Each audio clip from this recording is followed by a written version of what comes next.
Listen up, guys. On top of Gfuel becoming devil hunters via the new Chainsaw Man energy formula, they've also become rogue ninjas. There's a Akatsuki flavored energy formula that you can purchase using my affiliate link and discount code down in the pinned comment and the description box. This is not a sponsorship though. If you do purchase something, use my link and discount code, I do get a small kickback, and I am an avid user of Gfuel. I'll usually mix it in with non-stimulant pre-workout, since Gfuel does have just enough caffeine to get you going for a day, usually around 150 milligrams per serving. And these are two of the tastiest flavors that they've come out with, which is saying a lot because I love their Duke Nukem flavor that they had a few months back. However, you'll also be able to get some really cool anime themed merchandise, as well as energy tubs and different energy formulas of different anime to choose from. Dragon Ball Z, Naruto, My Hero Academia, Mobile Suit Gundam, Attack on Titan, and so many other series are available on the website. And best of all, unlike a lot of other energy formulas and drinks that are out there, there is zero crash because there's zero sugar in this one. Two really huge selling points of why I personally support Gfuel. In typical anime fashion, I am going to need you guys to send me your energy by clicking the affiliate link in the description and in the pinned comment, so you can buy whatever anime themed product you want. It doesn't have to be Naruto, it can be whatever anime strikes your fancy. And when you do so, make sure to use my promo code KAGE to get yourself a discount.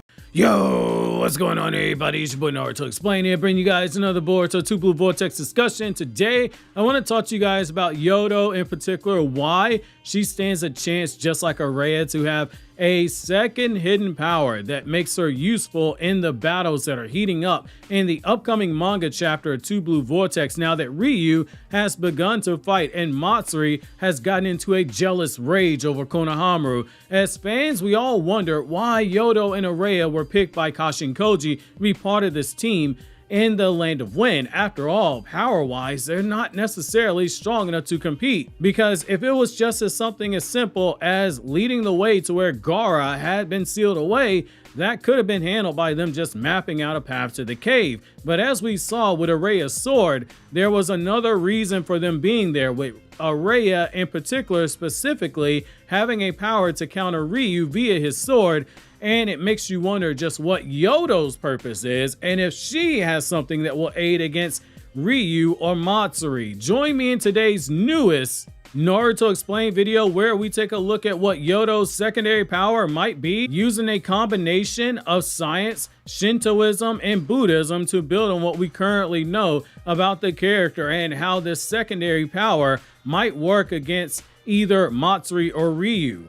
Now, Yodo, her potential secret jutsu could be based on sound frequency manipulation, which could counter Matsuri's ability to hear underground with communication, particularly with those trees. Given the scientific and thematic elements of Boruto, her ability would likely work by disrupting or overriding frequencies that Matsuri listens to, effectively jamming her sensory input when it comes to being able to communicate with those trees. The scientific explanation is coming from resonance and frequency interference. Boruto and Kawaki's Karma Seals resonating, for example, operates on a very similar type of concept when you really dig down into the nitty-gritty of that. So sound travels in waves, and different frequencies correspond to different forms of communication. If Matsuri is hearing through the roots, as we're told, she is likely using a specific vibrational frequency that those roots transmit through the ground to be able to hear them. Notice she's the only one that hears it,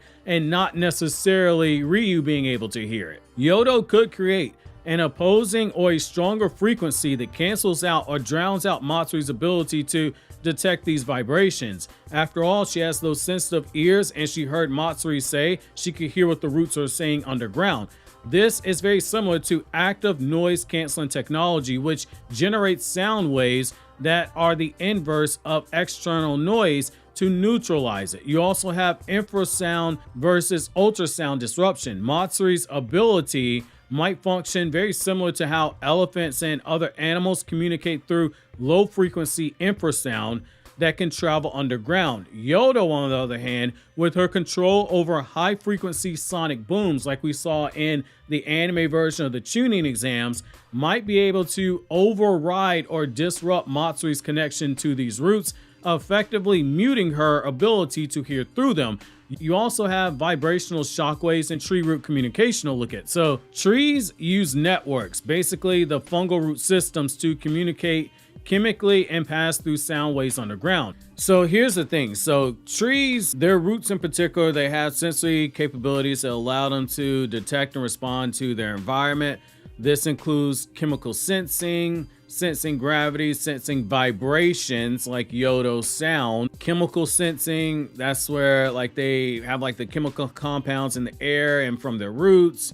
It's the language that trees use to communicate with each other and other organisms. That's how they're able to detect compounds using their receptors on their roots and their leaves. It's a communication for defensive and beneficial purposes. They're also able to sense vibrations and sound. Trees can use that information to adjust their growth and direction and development. Think about how in the War Arc and you saw the roots of the god tree starting to all start spreading out and all these vines are going out and they're seeking out shinobi who have chakra. That's why. In short, tree roots are basically acting as a sensory organ. Yodo ideally would be a bad matchup for someone like Matsuri, not necessarily in a combat sense, but being able to negate one of her abilities. Yodo's sonic jutsu might be able to produce vibrational sound waves, shock waves, that interfere with the sensitivity of the tree roots, effectively cutting out Matsuri's ability to hear their whispers. When you get into the Shinto and Buddhist connections, it gets even deeper here. So first you have Kotodama. So if you're a fan of Inuyasha, you know exactly what Kotodama is. So in Shinto belief, words and sound, they hold power. Certain spoken words can manipulate reality or disrupt evil forces. Yodo's ability aligns with this by silencing false voices. Matsuri's ability to hear through the roots and restoring the true soundscape of the battle, the true soundscape of nature, since the god tree itself and all those tree roots that the Shinju are using, they are not natural, they are not of this world. The concept of Ma is also in play, which is the space between sounds. So Ma is a Japanese aesthetic and philosophical concept that emphasizes the space between sounds as an important part of communication. Yodo's jutsu might allow her to control the gaps in the sound waves, allowing her to decipher what's real and what's interference, which could help in her detecting any potential illusions, which that's not going to happen. Matsuri's not shown any type of genjutsu capability. However, she can also block out unwanted information, which that is in line with what we see with her having those super sensitive ears that can hear things from long distances. Sound in Buddhism also is big. So you have mantras and vibrational energy. So Buddhist chants and mantras are believed to produce resonant vibrations that can clear the mind or even affect the environment.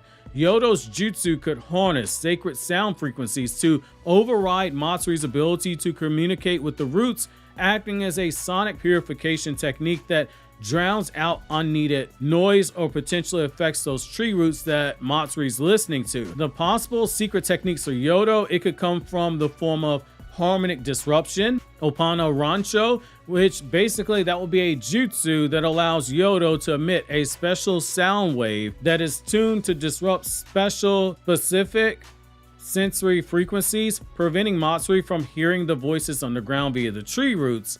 And it works like jamming technology. Basically, that would stop enemy communications. You have echo detection. Instead of blocking Matsuri, Yodo could also develop an ability that enhances her own hearing to pick up the deeper frequencies and decode the root tree messages herself, being able to hear the same thing that Matsuri hears. She's there for a reason, not necessarily for combat purposes. Just as Arya is being used in the support role, as of this last chapter, Yodo's role is likely the same.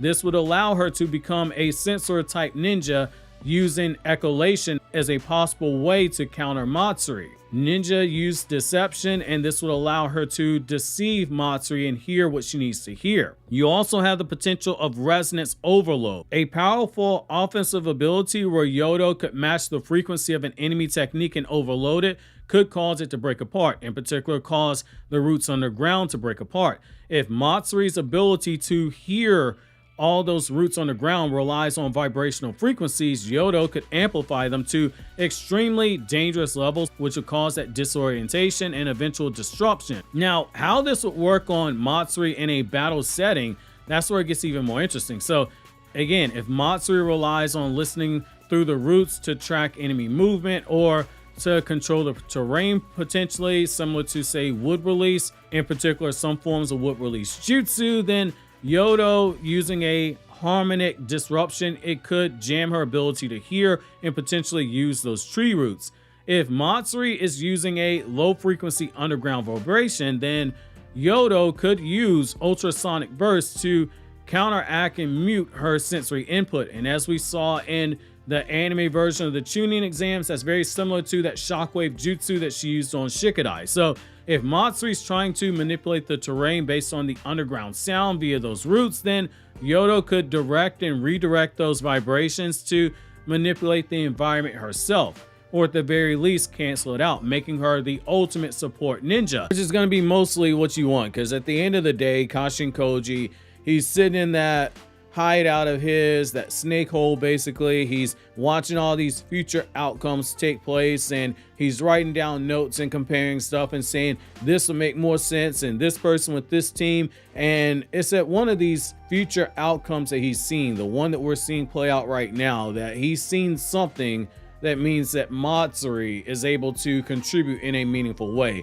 Nobody's expecting her to go there and start slapping hands and overpowering people. That's not necessarily what people want. It would be Ikimoto really leaning heavy into the Dragon Ball aspect of just using the time skip to power people up like crazy off screen, to have her make a leap like that. But if it's something like what we saw with Araya, I think that's something that is a lot easier to swallow, a support role to assist these stronger people. In conclusion, Yoda's potential second ability, it's definitely going to be rooted in sound, and it could either be an advanced form of frequency jamming to allow disruption of enemy sound-based techniques, or heightened echolation ability, allowing for her to detect and counter Matsuri's underground sensing, again being able to listen to the tree roots on the ground.